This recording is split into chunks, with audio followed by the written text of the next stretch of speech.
Salut, bienvenue dans Cocktail Zero pour notre review aujourd'hui de Alpha Liquid Green Temptation.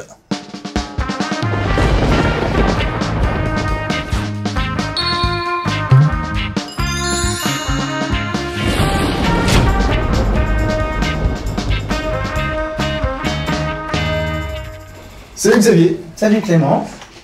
Bonjour Xavier. Salut Jean. Xavier. Et salut Jean. C'est la deuxième fois qu'on te reçoit pour Cocktail Zero et c'est pas pour rien. Le Green Temptation, c'est les liquides que vous aviez présentés à la Vape Expo. Est-ce que tu peux nous parler un petit peu de la gamme Rainbow? Alors, on avait en fait devant le succès du Dragon Oil qui était un liquide anisé, on a eu énormément de demandes en fait parce que tout le monde n'était pas forcément fan de fraises. Et les gens nous ont demandé si on pouvait pas leur faire d'autres liquides anisés sympas. Et sur la gamme Rainbow, en fait, ce qu'on a essayé de faire, c'est qu'on en a travaillé trois autour de l'anis. Ouais. On en a fait un sans pour essayer quand même de contenter tout le monde. Et du coup, en fait, le green fait partie des trois anisés qu'on a sortis pour le Vape Expo du mois de septembre. Alors, pour parler un peu du green, c'est un liquide, en fait, on a voulu jouer sur l'acidité. Donc, on a apporté énormément de notes vertes, d'où son nom green. Temptation, pourquoi? Parce qu'il y a de la pomme dedans. En fait, succomber à la tentation avec Ève et la pomme, forcément. C'était un petit clin d'œil. Et donc, on a mis de la pomme verte, du kiwi, parce que le kiwi et la pomme, en fait, sont deux fruits qui s'harmonisent parfaitement.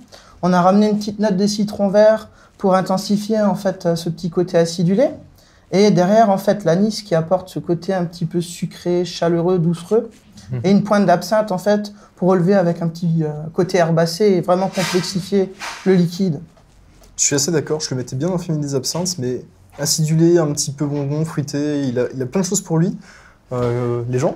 Moi, j'étais super content de pouvoir enfin goûter ce liquide, parce que je connaissais surtout l'affiche, qui était assez choc. Elle est jolie, la nana, dessus.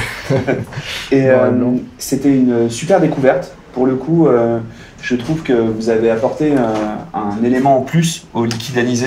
Ouais. Et on a vraiment une recette originale, une vraie création, qui, pour moi, a été un vrai régal à vapoter. J'en ai même volé à la chaîne de la vape un réservoir pour j'ai pas pu y toucher. Il a tout gardé pour lui.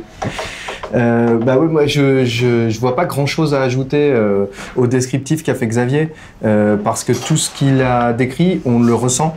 On le ressent d'autant plus une fois qu'on a mis des mots sur les sensations, mais la pomme verte est présente. C'est une saveur pomme qui est pas bonbon, qui est pas non plus fruitée, trop naturelle, trop semblable à la vraie pomme verte Granny Smith. C'est vraiment un arôme de pomme original, bien trouvé, bien équilibré. Sur le côté anisé, comme tu le dis très justement, ça apporte de la rondeur, ce côté un peu douceâtre. Le kiwi s'harmonise bien avec la pomme. Le côté végétal herbacé de l'absinthe, on le retrouve aussi. Donc pour le coup, ton descriptif, il est parfaitement fidèle à ce qu'on ressent en liquide, en tout cas ce que je ressens. Moi, bon, je crois que nos téléspectateurs commencent à savoir que l'anis, c'est pas ma came. Donc pour le coup, je dois mettre mes goûts un peu de côté, mais c'est un sacré liquide. C'est comme si on avait rassemblé toutes les tendances du marché, le côté gourmand, le côté fruité, le côté frais, le côté acidulé et le côté anisé, et qu'on avait fait un mix parfaitement équilibré et agréable. Donc je pense que les amateurs de l'anis et de ces saveurs-là s'y retrouveront clairement, comme toi. Oui, bien sûr. Surtout qu'on commençait à se lasser du côté anis agrumes qu'on retrouve dans plein d'autres liquides.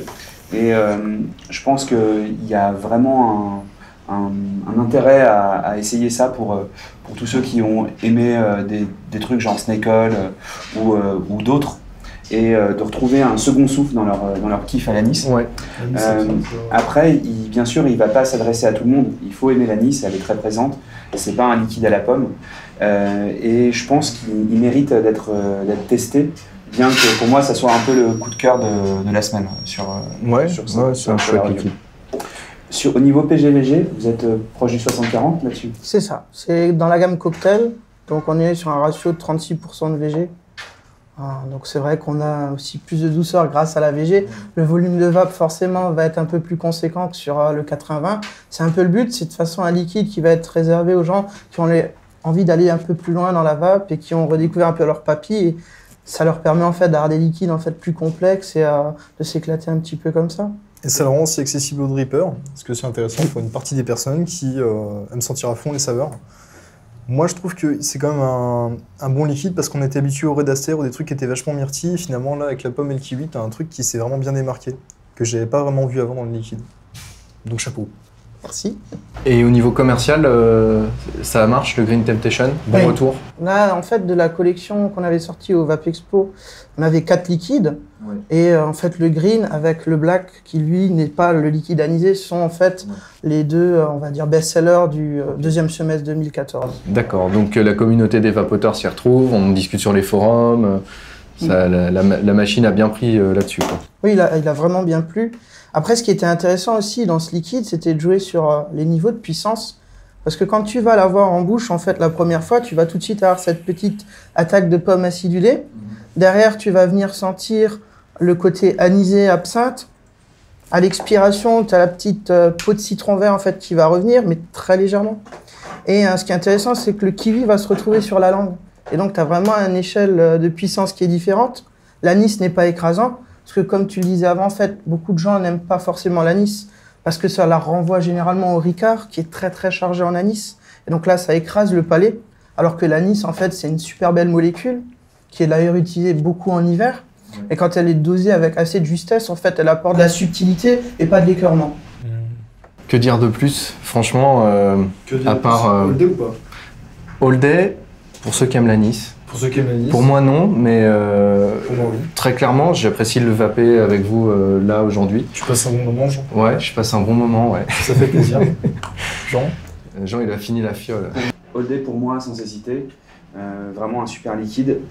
Seul reproche, peut-être un peu trop de sucre, qui pourrait le rendre un peu trop écœurant, mais c'est la gourmandise du liquide. Et je pense qu'il fallait le sucre pour pouvoir prendre un max de plaisir. Donc, sans regret, quoi. C'était le Green Temptation à liquide, un liquide anisé à la pomme. Vapez-le. Je vous dis à la semaine prochaine. Merci Xavier d'être venu nous voir. Merci Clément de m'avoir reçu. Merci les gens. Merci Xavier. Nickel. À la prochaine les loulous. Bonne vape. N'oubliez pas de respirer.